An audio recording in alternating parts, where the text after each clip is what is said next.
ஒரு எம்எல்ஏவா என்ன பண்ண முடியுமோ அதுக்கு மேல பண்ணிட்டாப்ல. ஒரு எம்எல்ஏ இந்த அளவு கூட பண்ணலாமாங்கிறத இவரை பார்த்து தெரிஞ்சுக்கிட்டோம். வணக்கம். வணக்கம் நம்ம சொல்லுங்கம்மா. அப்புறம் என்ன பண்ணிட்டு நம்ம தோட்டம் தான் வேலை. சரி, வேலை போயிட்டு இருக்குது. அப்புறம் பொங்கல் இருக்க நாளைக்கு மாமனே இப்போ இருக்குது. நாங்கள் வரோம், 4 பேர் வரோம். எத்தனை வருவீங்க? ஒரு 1 மணிக்கு வரோம். சரி, வாங்க வாங்க வாங்க. நல்லா எலெக்ஷன்ல எப்படி போயிட்டு இருக்குது? நம்ம எலெக்ஷன் சூப்பரா போயிட்டு எங்க ஏரியாலாம். சரி, நல்லா பிரச்சாரம் எப்படி நல்லா பண்றாங்க? பிரச்சாரம் ஏடிஎம்கே பண்றாங்க, டிஎம்கே பண்றாங்க. ஏடிஎம்கே காட்டிலும் டிஎம்கே பக்காவா பண்றாங்க.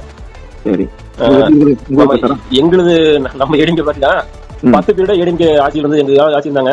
சரி, இருந்து பண்ண முடியாத ஒரு எம்எல்ஏவா என்ன பண்ண முடியுமோ அதுக்கு மேல பண்ணிட்டாப்ல. ஒரு எம்எல்ஏ இந்த அளவு கூட பண்ணலாமாங்கிறத இவரை பார்த்து தெரிஞ்சுக்கிட்டோம். அதான் முன்னுதாரணமா இருக்காரு. முன்னுதாரணமா பண்ணி கொடுத்தாப்ல. இவரை விட்டுட்டோம்னா நீ மறுபடியும் அதனால இந்த ரூபா அவருக்கு போடலாம் ஐடியா பண்ணிக்கிறோம். நாங்களே ஏடிஎம்கே பார்த்து நம்ம 4 ஓட்டு இருக்குது. பரவாயில்ல. எதிர்கட்சிக்காரங்க நல்லா தெரியுது. ஆமா, எதிர்கட்சியில நல்லது பண்ணிருக்காரு.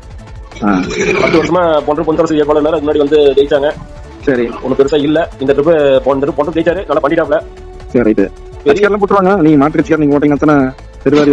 ஆமா, அதாவது மாற்று கட்சிக்காரன் இல்ல, மனதளவுல வந்து அவரு இடம் பிடிச்சார். சரி, ரைட், ஓகே. ஆமா, ஏடிஎம்கே அப்படின்னா ஏடிஎம்கே காரங்களும் போறவங்க கூட வாட. ஆனா போறதுக்கு ஆள் இருக்குது. நாங்களா தான் போடுறோம். சரி, ரைட்டு. இவரு தான் ஜெயிப்பார். சரி மாப்பிள்ள, நாளைக்கு பொங்கலுக்கு வர்றேன், நேரில் பாத்துக்கலாம். சரிங்க மச்சான்.